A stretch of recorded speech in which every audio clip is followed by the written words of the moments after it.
है। कहानी का मेन कैरेक्टर एक लड़की है। वो एक ऐसी लड़की है जो समंदर से बहुत इतना प्यार करती है कि वो अपनी सारी जिंदगी समंदर में रहकर यानी सेलिंग करके गुजारना चाहती। उसका नाम था टैमी ऑल्टर, जिसे टैमी भी कहते हैं, और उसका ताल्लुक कैलिफोर्निया से था। वो अपनी जिंदगी को सेलिंग करते हुए एक बेहतर तरीके से और एक खुशगवार तरीके से गुजारना चाहती। टैमी ने अपनी स्टडी ग्रेजुएशन तक कंप्लीट करने के बाद सेलिंग ज्वाइन कर ली और अपना सफर वो कश्ती के जरिए तय करते हुए ताहिती आ गई, जो कि एक खास जगह का नाम था। ताहिती एक ऐसी जगह का नाम था जो कि एक बहुत खूबसूरत आइलैंड था। उसकी मुलाकात एक लड़के से होती है जिसका नाम रिचर्ड था। वो भी काफी अरसे से ताहिती में ही रह रहा था। वो बिल्कुल टैमी की तरह ही था, यानी वो भी समंदर से प्यार करता था और वो अपनी सारी जिंदगी ताहिती में गुजारना चाहता। उसके पास अपनी जाती बोट थी जो वो सेलिंग में इस्तेमाल करता था। वो दोनों एक दूसरे को समझने लगते हैं और एक दूसरे को पसंद करने लगते। रिचर्ड ने बहुत सारी कश्तियां अपने हाथों से बनाई था। टैमी ये सब देखकर काफी मुतासिर होती है और वो उससे सारी बातें पूछती है जब वो समंदर में होता है। रिचर्ड यहाँ पर बहुत पुराना था, मतलब वो काफी अरसे से यहाँ पर रिहाइश पजीर था। टैमी को वो जगह बहुत पसंद आती है और वो सारी जगह को देखना चाहती है। रिचर्ड टैमी को समझाता है कि जैसा उसको नजर आ रहा है वैसा कुछ भी नहीं है। वो जैसा सोच रही है वैसा कुछ नहीं होता, मतलब जितना अच्छा उसको नजर आ रहा होता है हकीकत वो नहीं होती। वो उसको बताता है कि यहाँ पर कुछ इतना खास नहीं होता। रात को बहुत सर्दी हो जाती और दिन में सूरज की तपिश स्किन को काफी नुकसान पहुंचाती है। और समंदर एक ऐसी जगह है जहाँ पर इंसान को नींद नहीं आती। वो कॉन्टिन्यूसली जागता रहता है और उसको इसके साथ भूख भी बहुत ज्यादा लगती है।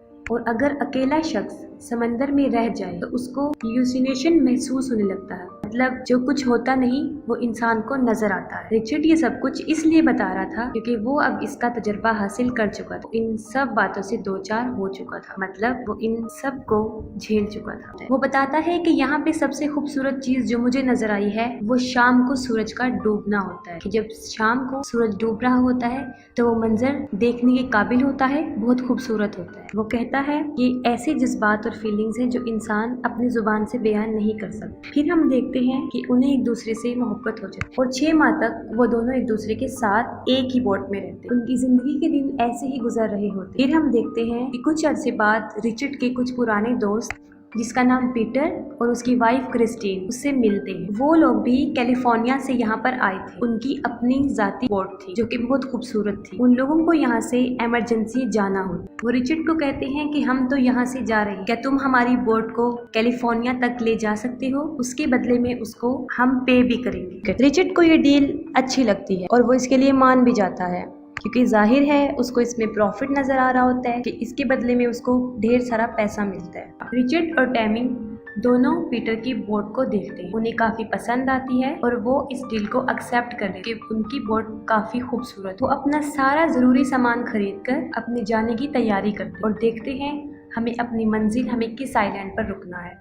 ये सब सोचने और अपना फैसला करने के बाद वो अपना सफर शुरू करते हैं और उनका ये सफर तकरीबन 4000 मील का होता है। 4000 मील एक बहुत बड़ा फासला, इसलिए उनको इसमें काफी दिन लगने थे। रिचर्ड अपनी जिंदगी का सबसे बड़ा फैसला करता है। वो टैमी से शादी करने का फैसला और उसको शादी के लिए प्रपोज करता है। टैमी भी उससे मोहब्बत करती है, इसलिए वो उसका फैसला कबूल करती है। वो दोनों बहुत खुश होते हैं, लेकिन फिर उनकी किस्मत पलट जाती है। वो समंदर में तूफान को महसूस करते हैं और फिर देखते हैं कि एक परिंदा तेजी से हवा के साथ उड़ता हुआ आया है और उनकी बोट पर गिर गया है। उन्हें कुछ समझ नहीं आया कि ये परिंदा कहाँ से आया, क्योंकि आसपास उन्हें कोई किनारा भी नजर नहीं आया। जाहिर है वो हवा के साथ उड़कर इतनी दूर आ गया होगा। इसके बाद उन्हें रेडियो पर फौरन अलर्ट किया जाता है कि एक बहुत बड़ा समुद्री तूफान आने वाला है। ये सुनने के बाद रिचर्ड ये डिसाइड करता है कि जिस तरफ से तूफान आ रहा है हम उसकी ऑपोजिट साइड से अपना रास्ता तय करेंगे। लेकिन टैमी उसको बताती है कि जिस तरह वो समंदर से वो परिंदा उड़कर आया है इसी तरह हम भी इस समुद्री तूफान में निकल सकते हैं अगर हम इसके लिए कोशिश करें। रिचर्ड इस फैसले से खुश नहीं होता, लेकिन जाहिर है उन्हें कोई फैसला तो लेना पड़ना था क्योंकि पहले ही उनका बहुत वक्त जाया हो चुका था। उन्होंने जल्दबाजी में जो फैसला लिया वो गलत था और इस गलती का पछतावा उन्हें तब हुआ जब उन्होंने देखा कि एक बहुत बड़ा तूफान उनकी कश्ती के सामने आ रहा है और अपने साथ बहुत बड़ी बड़ी लहरों को ला रहा है जिस पर काबू पाना काफी मुश्किल है। और इन हालात को देखते हुए वो काफी परेशान हो जाते हैं और अपनी कश्ती को संभालने की कोशिश करते, लेकिन उनसे उनकी कश्ती संभल नहीं पाती। इन हालात को देखते हुए रिचर्ड टैमी को कहता है कि वो फौरन नीचे चली जाए। बहुत बड़ी बड़ी लहरें आती और जैसे ही टैमी अंदर जाती है एक बहुत बड़ी लहर आती है जो रिचर्ड को अपने साथ ले जाती है और टैमी भी वहाँ पर गिर जाती है और बेहोश हो जाती है और उनकी कश्ती बुरी तरह तबाह बर्बाद हो जाती है। सुबह जब उसको होश आती है तो वो अपने आसपास पानी और टूटी हुई कश्ती देखती है। इस वाकये में वो खुद भी काफी जख्मी हो चुकी, जगह जहाँ चोटें लग गई थी उसको काफी तकलीफ भी हो रही, लेकिन फिर भी वो हिम्मत करके किसी तरह कश्ती से बाहर आती है और अपने आसपास रिचर्ड को ढूंढती है, लेकिन उसको रिचर्ड कहीं दिखाई नहीं देता। वो रिचर्ड को आवाजें देना शुरू हो जाती। वो सोचती है कि शायद रिचर्ड बोट से गिर गया और उसको पुकारती पुकारती वो चिल्लाना शुरू करती, लेकिन रिचर्ड नहीं आता। रेडियो से अपनी आवाज भेजने की कोशिश करती, लेकिन इस झटके की वजह से सब कुछ तबाह बर्बाद हो गया होता है। इलेक्ट्रॉनिक चीजों में पानी चला गया होता है। उनकी कश्ती अब बिल्कुल बेकार हो चुकी है, वो अब किसी काम की नहीं रही और वो अब यहाँ समंदर में ही पड़ी रही, क्योंकि बोट को आगे बढ़ने में जो पर्दा मदद करता है वो बुरी तरह बर्बाद हो चुका होता है। उस पर्दे के बगैर भी कश्ती आगे मूव नहीं कर सकती। वो बहुत सैड होती है क्योंकि रिचर्ड को वो खो चुकी है। वो अपने से कुछ फासले पर एक छोटी बोट देखती है, वो बोट जो उनकी बोट पर पड़ी होती है और साथ में उसको ये भी महसूस होता है कि उस बोट के साथ शायद रिचर्ड भी है। वो छोटी बोट उनकी कश्ती से काफी दूर होती, अगर वो अपनी बोट छोड़ के जाती तो वो उनसे दूर निकल जाती, इसलिए उसको अकेले छोड़ना अक्लमंदी नहीं। वो सोचती है कि अब उसे क्या करना चाहिए। वो इर्द गिर्द देखती है, उसको एक बहुत बड़ा पर्दा नजर आता है जो बिल्कुल उसी पर्दे की तरह होता है जो कश्ती को आगे बढ़ने में मदद है। वो उसको लगाने की काफी कोशिश करती, क्योंकि वो काफी मुश्किल काम था और उसमें एक इंसान से वो लग नहीं सकता, उसके लिए ज्यादा लोगों की जरूरत पड़ती। लेकिन टैमी फिर भी हिम्मत नहीं हारी और मुसलसल उसको लगाने की कोशिश करती और आखिर वो कामयाब हो जाती है। उस पर्दे को हवा में लहरा दी। उसके बाद वो कश्ती को उस छोटी कश्ती की तरफ लेकर जाना शुरू कर दी। जैसे ही उसकी बोट उस छोटी कश्ती की तरफ जाती है वो फौरन रस्सी उठाती है, खुद को उस रस्सी से बांधती है और समंदर में कूद जाती है और फिर वो छोटी बोट की तरफ पहुंच जाती है। वो देखती है कि वहाँ पर रिचर्ड है जो बहुत जख्मी हालत में और बहुत मुश्किल से उसकी जान बच गई, क्योंकि जितना वो जख्मी हो चुका था उसका बचना नामुमकिन था। टैमी उस रस्सी के सहारे दोबारा कश्ती में आती है और रिचर्ड को भी साथ ले आती है। वो उसको बोट में लिटाती है और वो देखती है कि उसकी टांग पे काफी गहरा जख्म है, लेकिन इससे भी ज्यादा खतरनाक बात ये थी कि उसकी सारी पसलियां टूट चुकी, लेकिन फिर भी उसकी जान बच जाती और टैमी को हौसला मिल जाता कि अब वो अकेली नहीं, अब उसके साथ रिचर्ड भी वहाँ मौजूद। वो काफी उम्मीद होती, वो जख्मी पांव पे पट्टी करती है और उसके बाद वो सोचती है कि यहाँ से कैसे निकला जाए।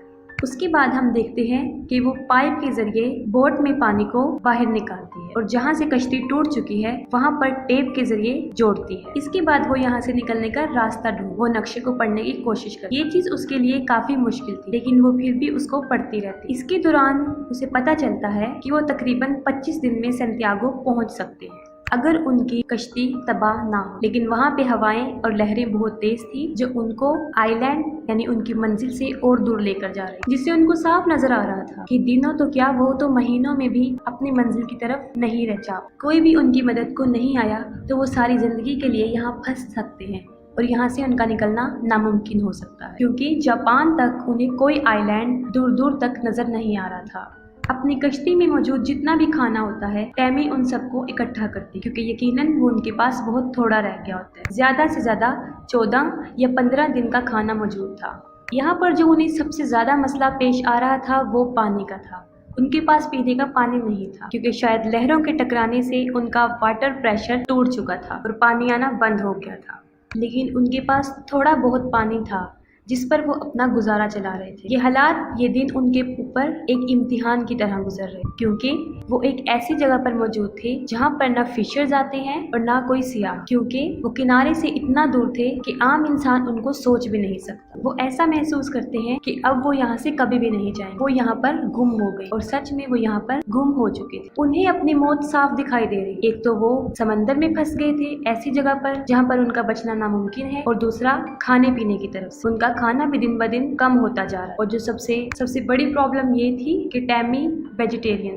टैमी बहुत परेशान होती है। इस पर रिचर्ड उसको समझाता है कि हमारे पास खाना कभी भी खत्म नहीं हो सकता अगर तुम समंदर से मछलियां पकड़ती हो। और ऐसा करने पर टैमी साफ इनकार कर देती है, लेकिन उसके बाद वो फिर भी कोशिश करती है, लेकिन हर बार नाकाम हो जाती है। टैमी को अपनी गलती का एहसास होता है। वो रिचर्ड से माफी मांगती है। रिचर्ड तो बेचारा किसी काम के काबिल ही नहीं था कि वो बुरी तरह जख्मी हो चुका था और उसकी हड्डियां भी टूट चुकी थी। बारिश आ जाती, इस पर टैमी बहुत खुश हो जाती और खुशी से चिल्लाने लगती है और उनके पास जितने भी बर्तन मौजूद होते हैं वो सबको उन बारिश के पानी से भर लेती है।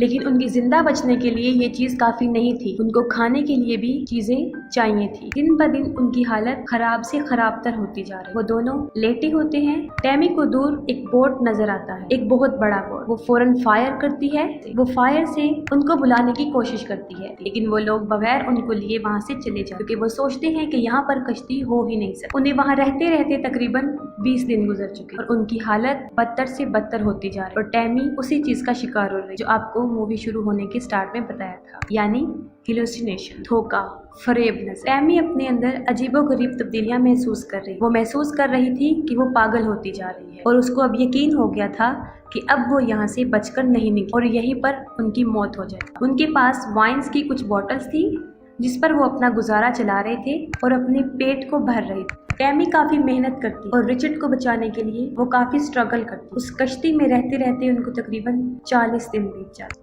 टैमी बहुत इल्यूसिनेट करने लगी, क्योंकि आपको हमने बताया था कि उसको रिचर्ड ने भी ये बात बताई थी कि कोई शख्स अगर समंदर में ज्यादा अरसे के लिए रहता है तो उसके साथ ऐसा होने लगता है। उसको हर चीज धोखा, फरेब नजर आने लगता है। और इन सब हालात से टैमी भी गुजर रही। वो ये बात, क्योंकि रिचर्ड तो कब से ही मर गया था जब उनकी कश्ती डूबी थी, ये सब उसको इल्यूसिनेशंस की वजह से हो रहा था, क्योंकि वो काफी शॉक थी और काफी स्ट्रेस की वजह से उसके साथ ये सब हो रहा था, क्योंकि वो इस सदमे से बाहर ही नहीं आ रही थी कि वो रिचर्ड को खो चुकी है। और उसकी ये इल्यूसिनेट इतनी पावरफुल थी कि अब तक वो रिचर्ड को महसूस कर रही थी, वो सब इसी की वजह से था। वो कैसे?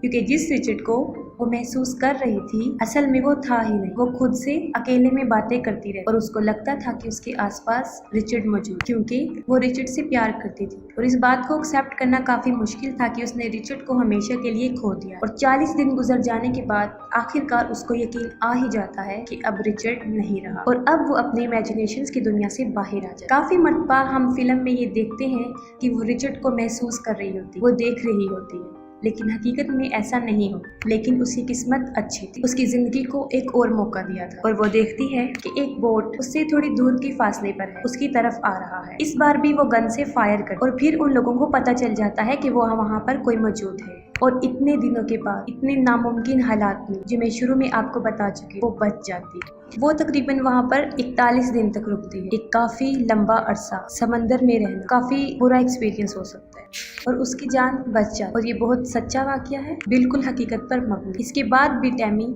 सेलिंग नहीं छोड़ और अपनी सारी कहानी को सामने रखते हुए वो किताब लिखती है। वो बताती है कि रिचर्ड ने मेरी मुश्किल वक्त में बहुत साथ दिया और अब तक उसके कानों में उसकी आवाजें गूंजती रही। और आज अगर वो किसी की वजह से जिंदा है तो वो सिर्फ रिचर्ड। मूवी काफी इम्प्रेसिव है। आई होप सो आपको अच्छी लगी।